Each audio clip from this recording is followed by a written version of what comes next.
we've seen that a whole lot of resistance towards technology, whether it was from the younger generation or the older generation, when it comes to the aspect of leadership. Everybody had to ensure that they learn how to, come into their own meeting rooms, create their own meetings, because the pandemic really brought everybody to a standstill in a way whereby you had to skill yourselves up.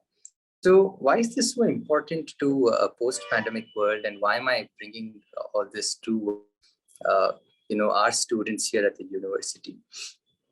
Is that post-pandemic, a leader would be expected everything themselves. Nothing's changed over the last couple of decades. A leader has to do what he or she needs to do to take the team forward.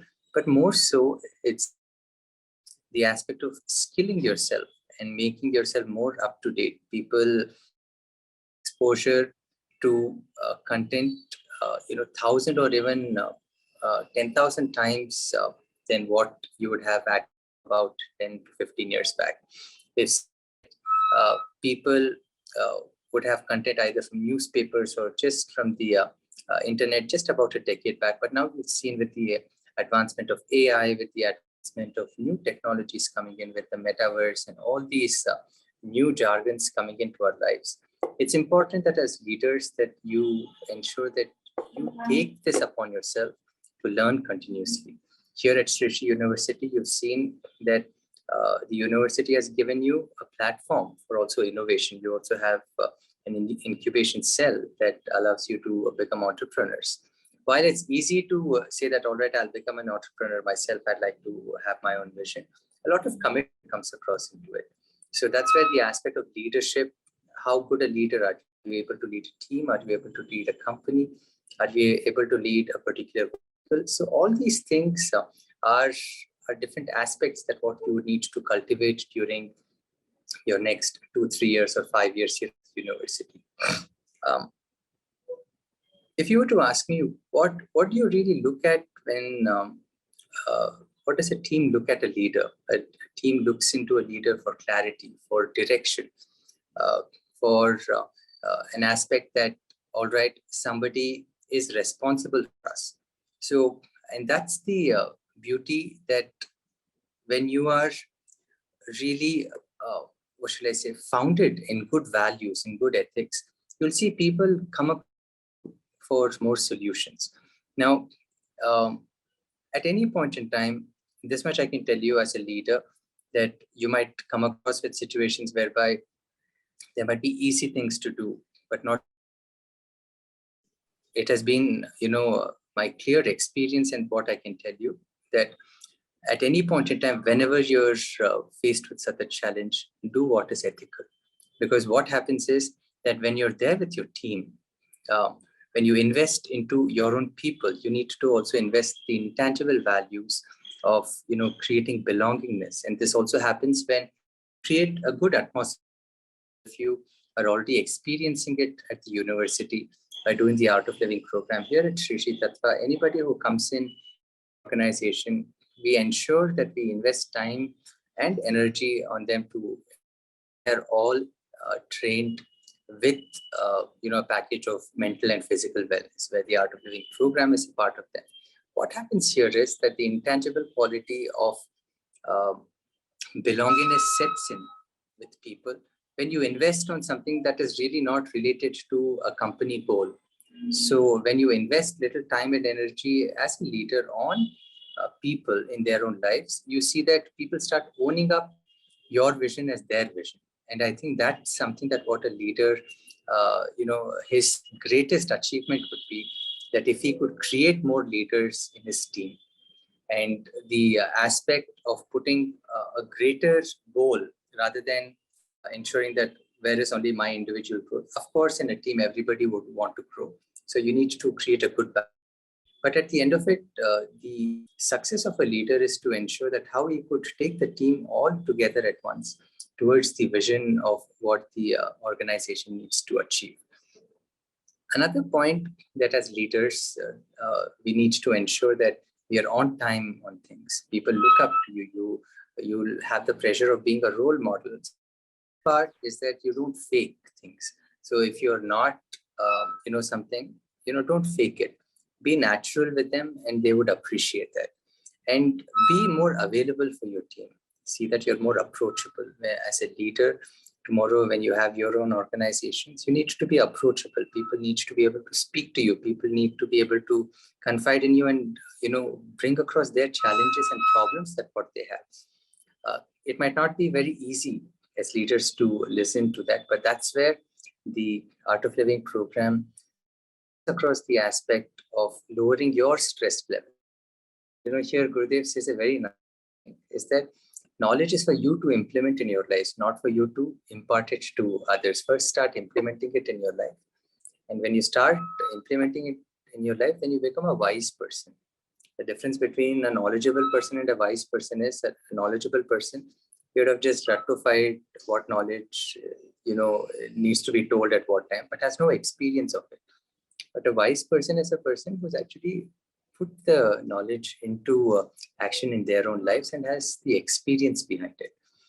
So that's where we see that, leaders often say, go to people who have experience in the particular area, whatever they do. So you also inculcate this aspect that you learn from other leaders, go into the market, whether it's in the aspect of marketing, sales, logistics, general management, ensure that you get some hands-on experience.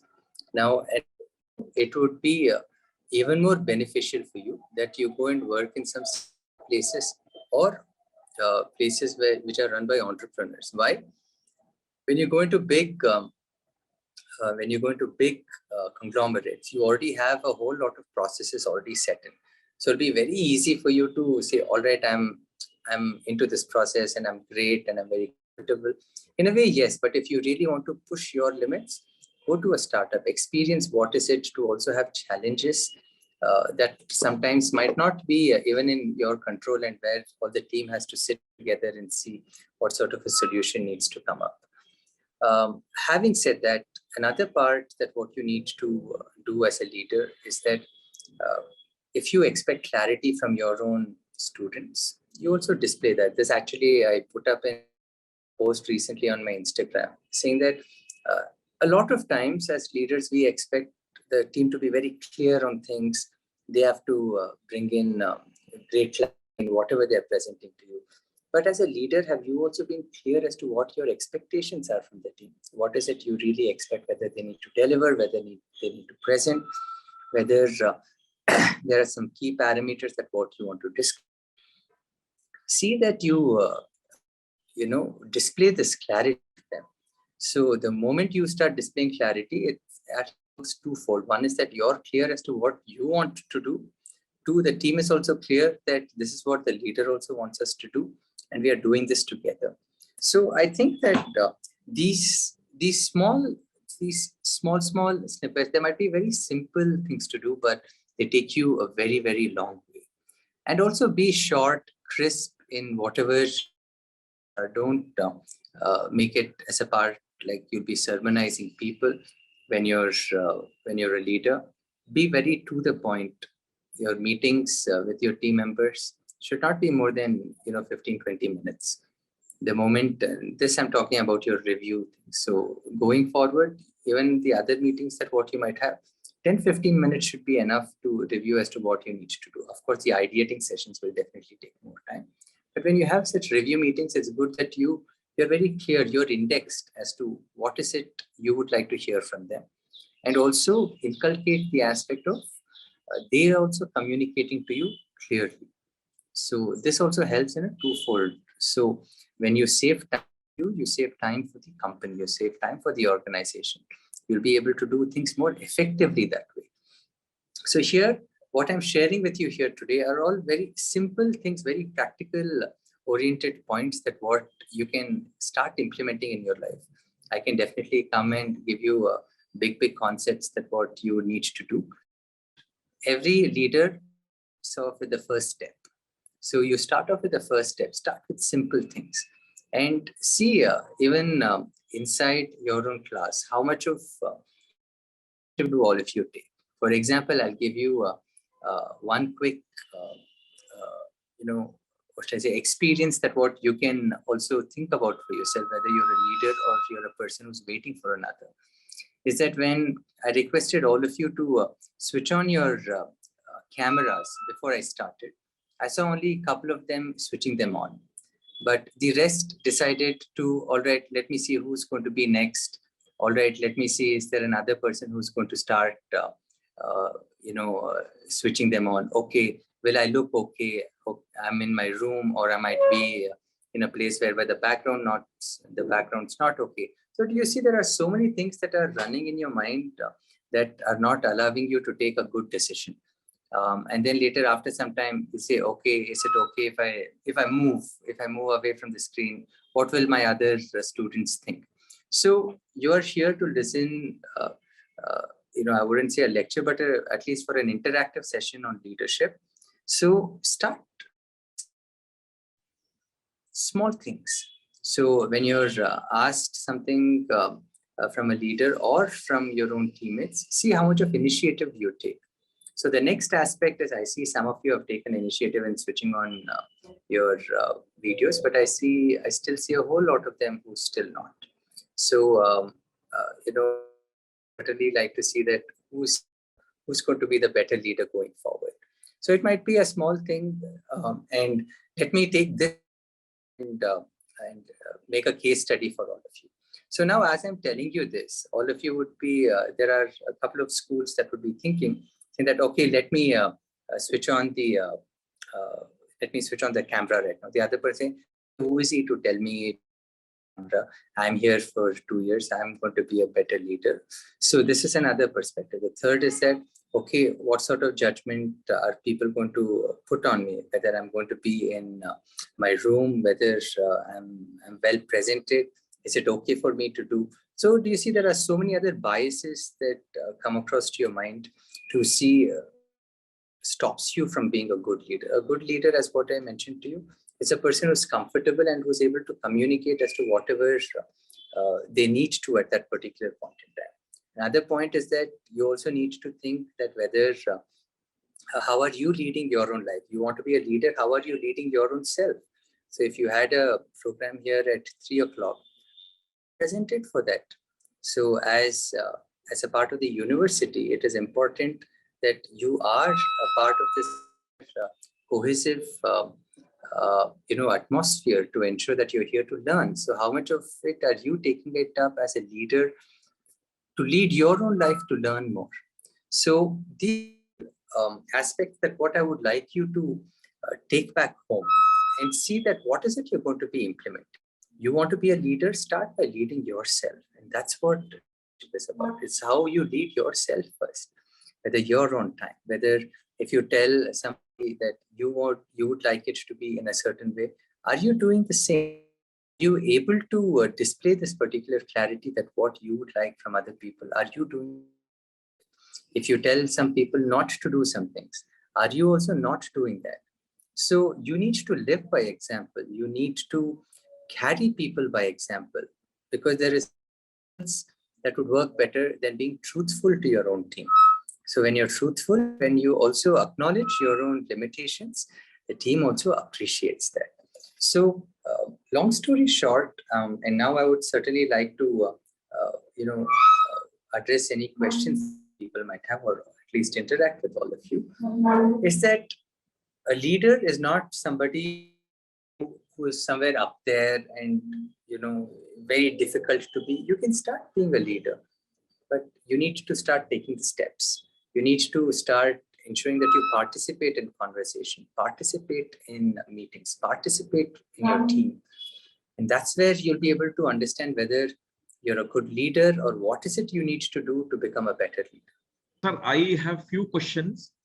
We have collected few questions, and the first question is, the tagline for our company is Suddhata Ka Naam.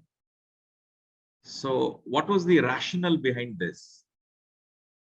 Yeah, so the rationale behind this is that if you see that anything that's inspired by Gurudev, all that is pure. So if you see that Sri Tattva derives source credibility from those two words, Sri and Sri Tattva. So it stands for purity, authenticity, and also efficacy. So here, what we to ensure and communicate to the consumer is that we are purity.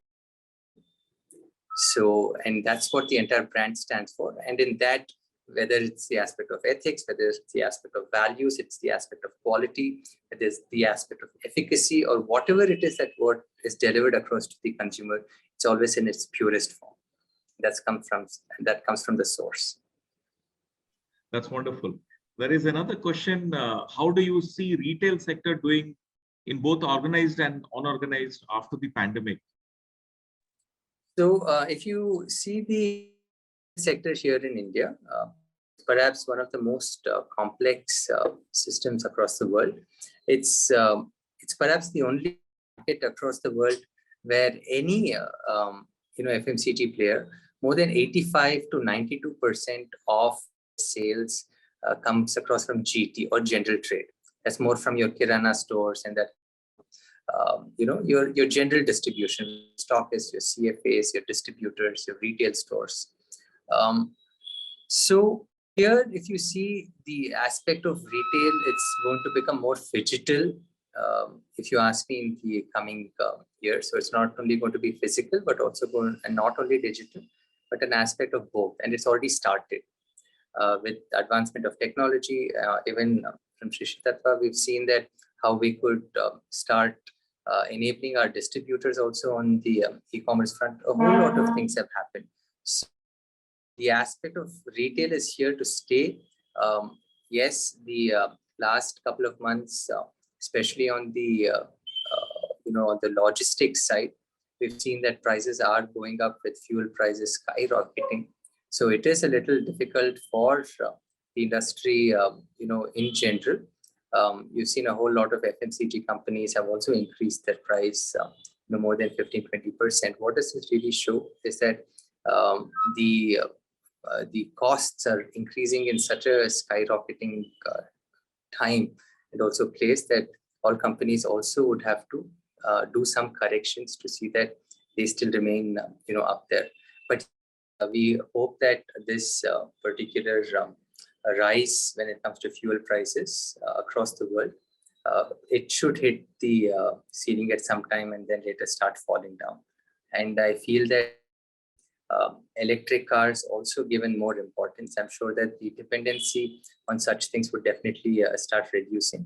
So I think in the next 5-6 years, we'll definitely see a whole different dimension when it comes to the aspect of freight and how that's also addressed going forward. Namaste, Jai Gurudev sir. My question is, when you see all your introduction that we have seen your involvement in different organizations. So how do you manage your time? That is the first question. And the atmosphere you have in your organization and at your home, the spiritual atmosphere you have at your home and an organization, how do it complement to your energy? So thank you so much, Vijay. So your first question, that how do I manage my time? I ensure that just like how we have physical and dental hygiene, I also ensure that mental hygiene is something that what I give a lot of importance to. So I ensure that meditation and the Sudarshan Kriyas are very much, and of course, yoga is a part of my daily regime. I'd like to share something with all of you here that Gurudev says a very nice thing. He was once asked, how do you define stress? So Gurudev said, in a very student, especially of management, this is something fantastic to hear, is that he said, stress is too many things to do, too little time, and low energy. Now, too many things you cannot change that keep on coming to you. Too little time, you have only 24 hours that you cannot change. But what you can really address is this low energy aspect. That's where when you give more importance to both physical and mental well-being, you'll be able to the aspect of less time becomes that you have more time to do things because you're more effective. You breathe better, your body and your mind function better. Simple, right? Simple maths. When your body and mind function better, you're able to be more alert and more efficient in what your activities are. And the moment you're more efficient in your activities, even those too many will also start to come under control, and ensure that you do things. So ensure that you make meditation as a part of your entire daily regime, and also the Sudarshan Kriya. This is my secret. It's an open secret. I welcome all of you to implement it. The second question is that creating a serene atmosphere. Let me tell you something. This is something that what you need to be committed to doing. So it's not that today the atmosphere will be great, so tomorrow whether it will be or not be. You need to understand that everybody is in society. So in the organization, you will have your ups and downs, but the moment you start meditating and making Sudarshan Kriya as a part of your regime, you'll have this awareness to notice, oh my God, okay, what's happening right now? All right, I need to, either address my anger, or I need to address the situation a whole lot differently. The aspect of intuition would definitely increase in you when you meditate more. And I think these are the two things that work. Thank you. Thank you, sir. Yeah, thanks, Vijay. Over to Nitish. If you have got any questions, you can. Yeah. Sorry, sir, for the interruption. Hi again, sir. My question is that what eventually motivated you to come in this sector, in management or leadership? What made it? So, Nitish, this much I can tell you. I was always clear that I wanted to do something on my own. And of course, in this thing, what should I say? I have a great team. And that is how it is. So that clarity would come into you once you also create more. And let me tell you something, it's not that, it's not very rosy picture, right? So you need to understand that there will be challenges that what you will have to go through, and you'll have to be ready to go through it. All right? So that's the beauty. Yes, I hope also I also attain some knowledge from this session. You have wonderful professors, and of course, like a dean like Dr. Dindayal, I'm sure all of you will really, shine. Sir, I have received another few questions. Please. What is your advice to students who are aspiring for sales and marketing career? That's this an Indian answer, but what I suggest all of you to do is that ensure that it's your passion. Marketing and is it? Marketing and sales.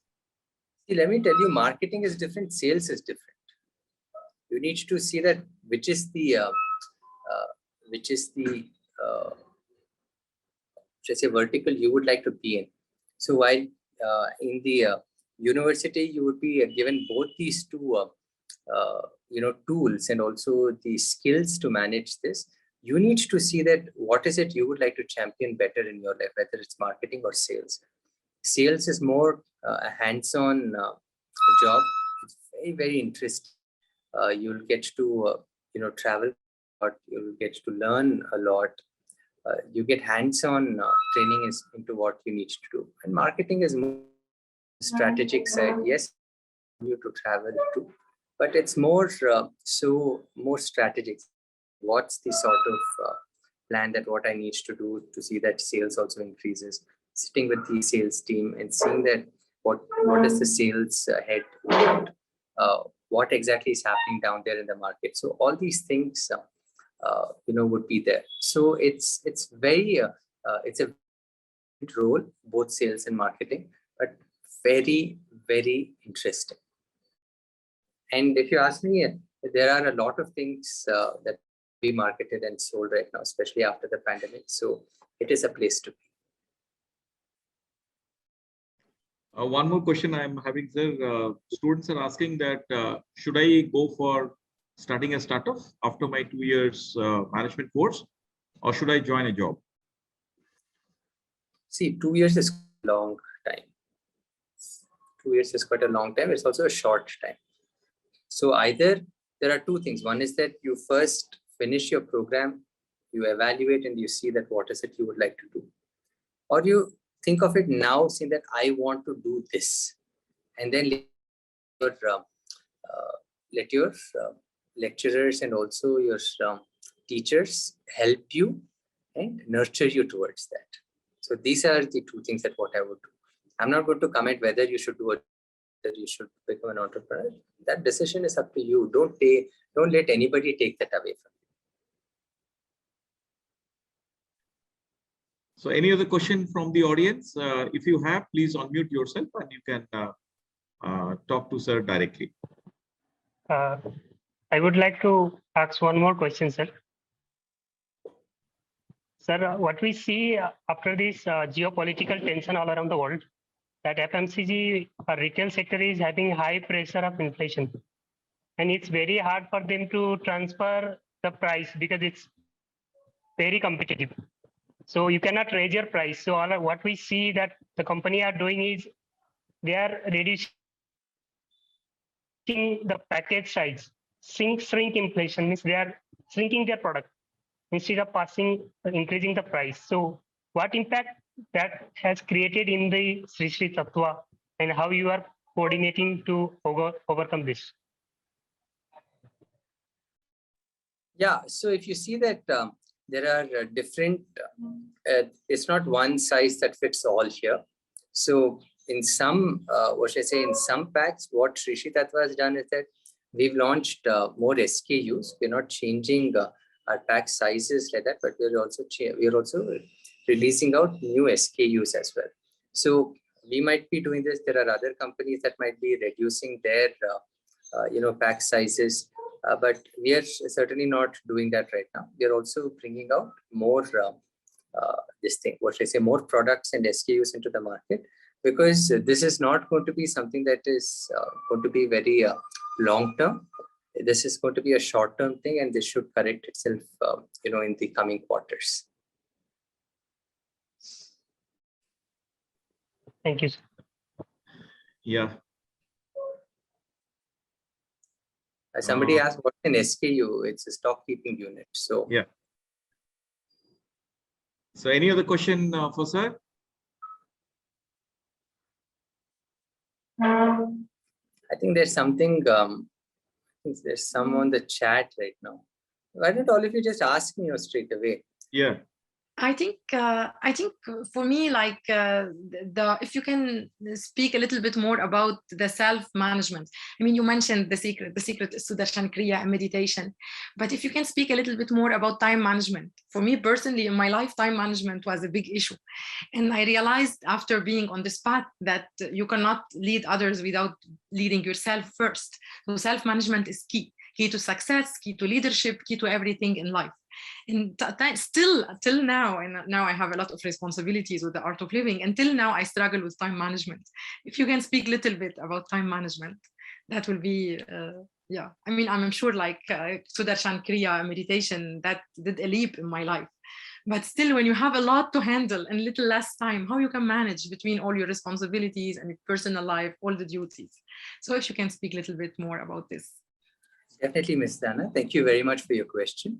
So as I mentioned to you that, see, you need to start somewhere.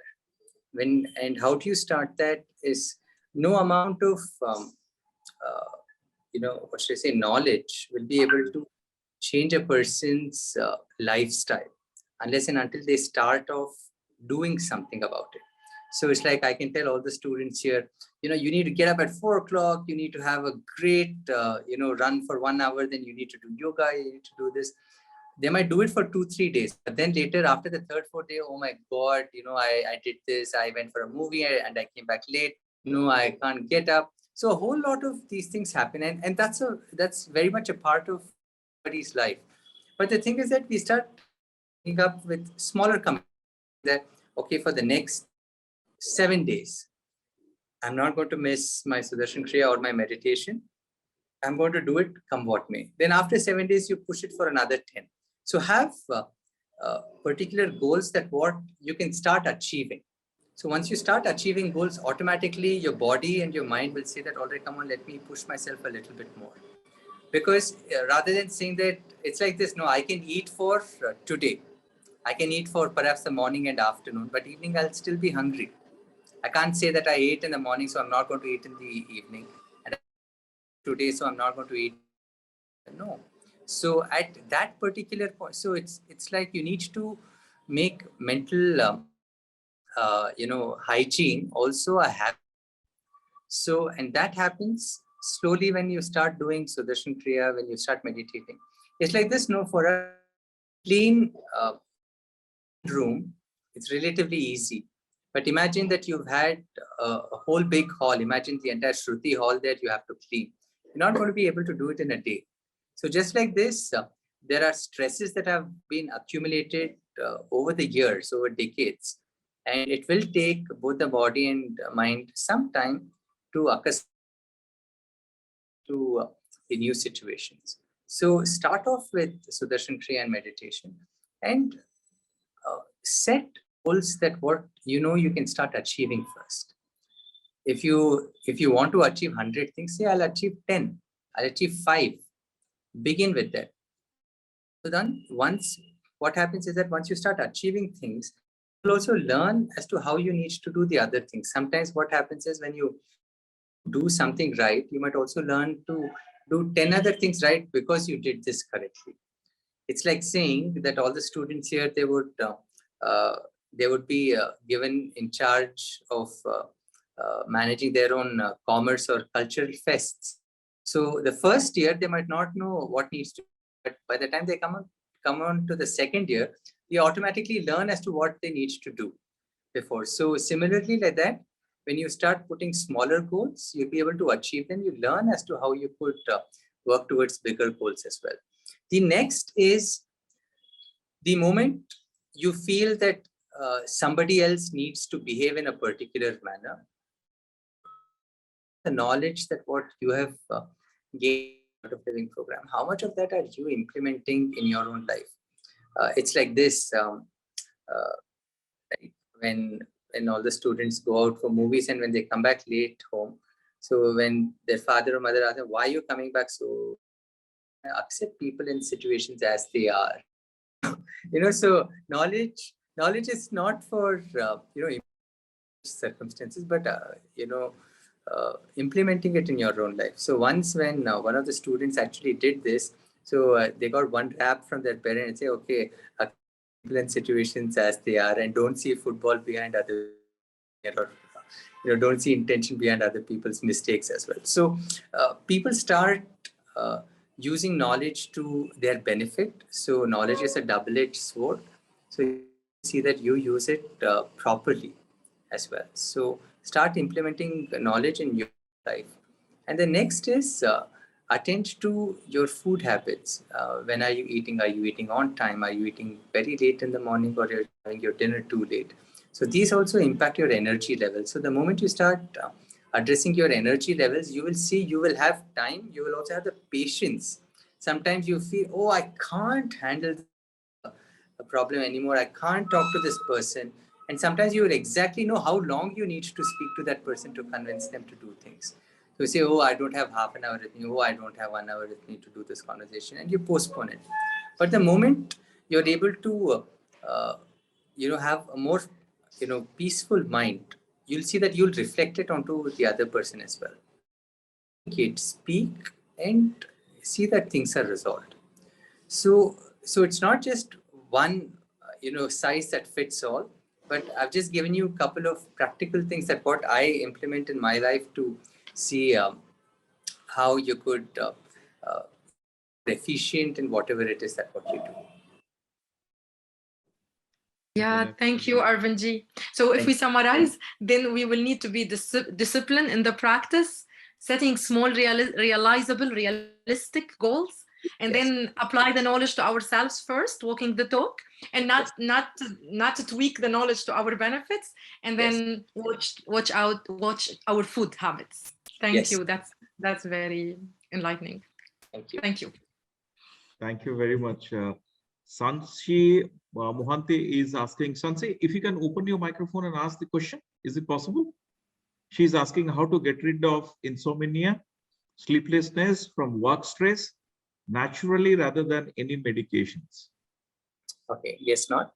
So I'll just answer you. So Sanchi, what you need to do is that you start doing the Sudarshan Kriya regularly, the key word here is when you do the Sudarshan Kriya regularly and meditate regularly in the meditations of Gurudev, you'll see that your sleeplessness definitely would go away.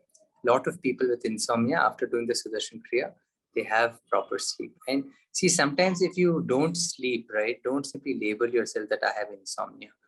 So sometimes believing that you do sometimes might, make you feel that, okay, no, I'm not sleeping. So first, when you go to sleep or when you're lying down, just take a few deep breaths in and just let go. You'll see that you'll go to sleep. All right. And in case if you've done the Art of Living program, before you sleep, just take at least 5-6 Ujjayi breaths. You'll see you'll have a good sleep. So, yes, sir.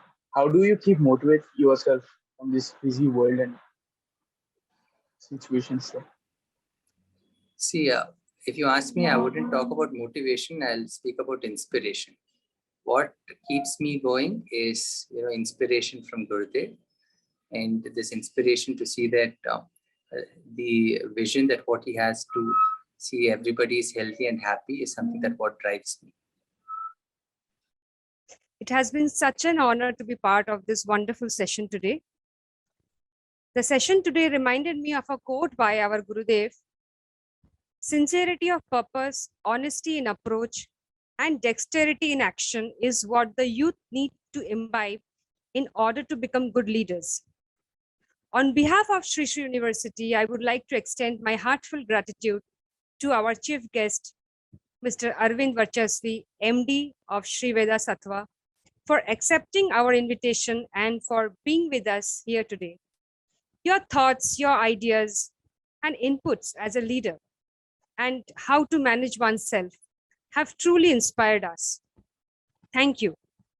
I thank our Professor and Dean of FMS, Dr. Dinadayal Swain, for all your support and guidance.